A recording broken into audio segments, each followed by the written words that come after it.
Okay, settle in because it's time to talk about all things X-Men Apocalypse.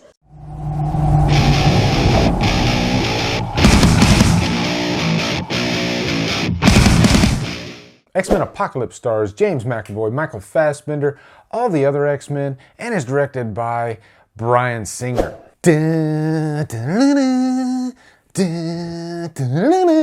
Okay guys, before I get into this review, we're going to talk spoilers at the end. We're going to talk about post-credit scenes. That's what I love about these big X-Men movies. There's all kinds of things going on, and there's a lot that we can discuss. Some of it's going to be spoilers, but don't worry, we're not going to talk about those until after I give my rating. So if you haven't seen the movie, don't worry, you're fine. Guys, we got another X-Men movie. How fun is that? I always love X-Men movies. They're fun. To me, even the worst X-Men movie, and I did a review on X-Men Origins Wolverine, is still very watchable, still very entertaining. I have a good time with X-Men movies. And I think if you are just a big X-Men fan, then I think you will enjoy Apocalypse. Let's talk about this movie. So Apocalypse starts out in Cairo, Egypt. It is 3600 BC, and we see Apocalypse coming into fruition. Apocalypse really is a god. He pretty much has every single power that you can think of. And he can take other mutants and make them more powerful. He can pretty much give them the complete limit of their own power. And so fast forward to 1983, he is resurrected, and of course he's got to find his henchmen, his 4 horsemen, and that's what he does. So he finds Storm, Psylocke, Angel, and Magneto. Now I remember seeing the trailers for this movie and I was thinking, how in the hell does Magneto end up with Apocalypse? But it actually makes a lot of sense because Magneto just goes back and forth. You know, sometimes he's good, sometimes he's bad. The guy is just completely torn.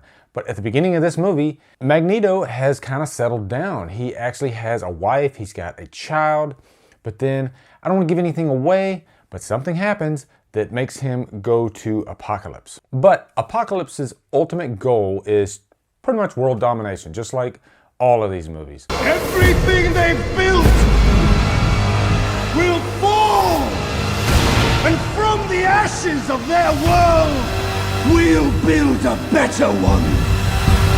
There's always some godlike villain, and usually godlike villains want complete world domination. And I gotta say, seeing Apocalypse and his 4 horsemen in action, they would probably give the Avengers a run for their money. They are freaking powerful. Now let me tell you what I really liked about this movie, and it's not perfect.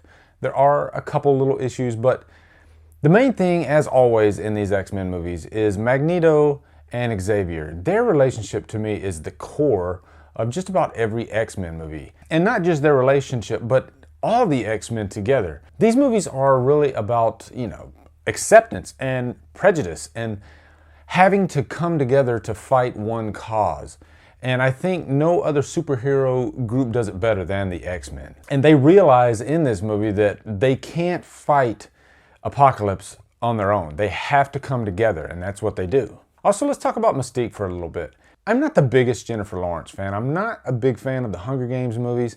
Some even say that Jennifer Lawrence kind of comes across as kind of static, kind of wooden. I think her acting is fine. I think she does a good job. But personally, I preferred Rebecca Romijn Stamos' Mystique in acting as well as her physicality. She looks more slender. She looks more like a snake even. And she fits that character of Mystique, I think, better than Jennifer Lawrence. But that doesn't mean I don't enjoy Jennifer Lawrence as Mystique. Mystique is really just a great character. I also really like Sophie Turner, who everybody knows as Sansa Stark.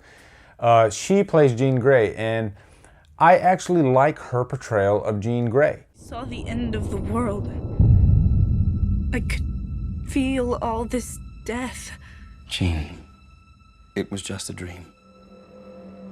She really plays that vulnerable side. This is a young Jean Grey, and she is struggling with controlling her powers. This is really the beginnings of her and Scott, or Cyclops, you know, coming together. And you can see why they kind of ended up together, because they both are in the same boat. They're both struggling with their powers. And really, Jean Grey, she plays a pivotal role in this movie.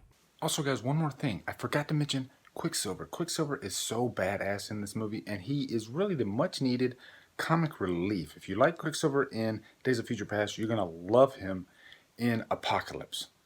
That is all about Quicksilver. Now, I'm not going to talk about all the superheroes in this movie, but I would like to talk about Olivia Munn for a second. She really kind of reminded me of the way that Sabretooth was in the first X-Men movie. Tyler Mane played Sabretooth, and he really didn't have much of a part. He just was a brute. He really didn't even have that many lines.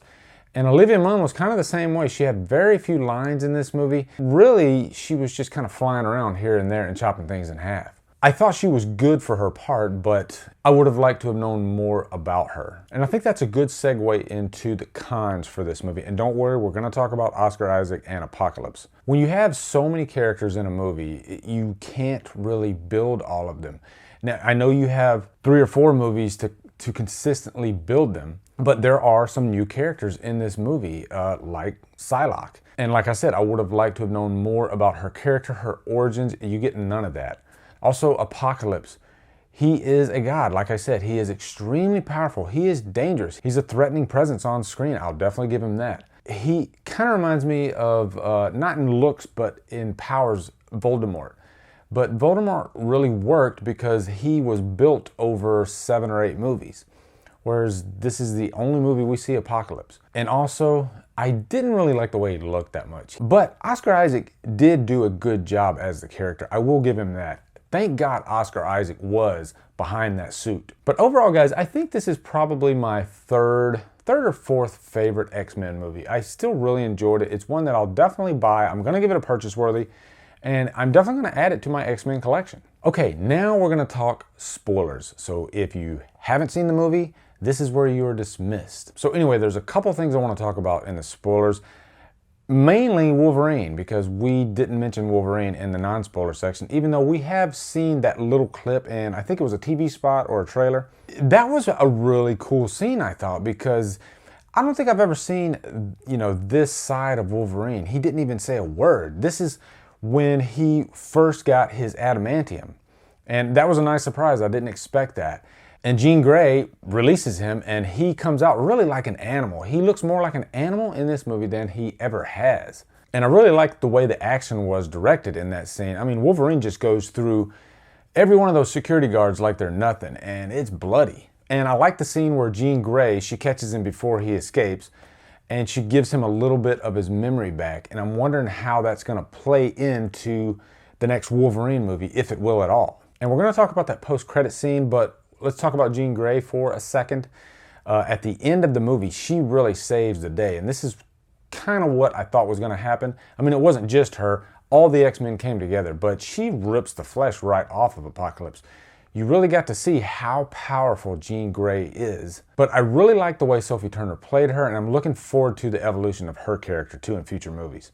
Now let's talk about that post-credit scene. First off, I have not read any of the X-Men comics, but this scene really had me interested because we see those vials of the Weapon X serum, and there's a couple more vials there too. And then the briefcase closes and it says SX Corp. And after doing some research, SX is a guy, Nathaniel SX. And he is a popular villain of the X-Men that debuted in the 80s. And I think he'll make for an interesting villain in future movies. Now, will he be in the next Wolverine movie, or will he be in the next X-Men movie, or some even say he might be in the next Gambit movie? We'll see. So anyway, guys, that's my spoiler talk. What did you guys think of X-Men Apocalypse? I know this movie got some pretty bad ratings by critics on Rotten Tomatoes. And I went in expecting not to like it that much, but pleasantly, I ended up liking it. Sometimes I wish I didn't look at Rotten Tomatoes because it does kind of cloud your judgment going into a movie. But I did like this one. Anyway, guys, thank you so much for watching. Subscribe to my channel, follow me on Facebook, Twitter, Instagram, and Letterboxd, and Drumdum out.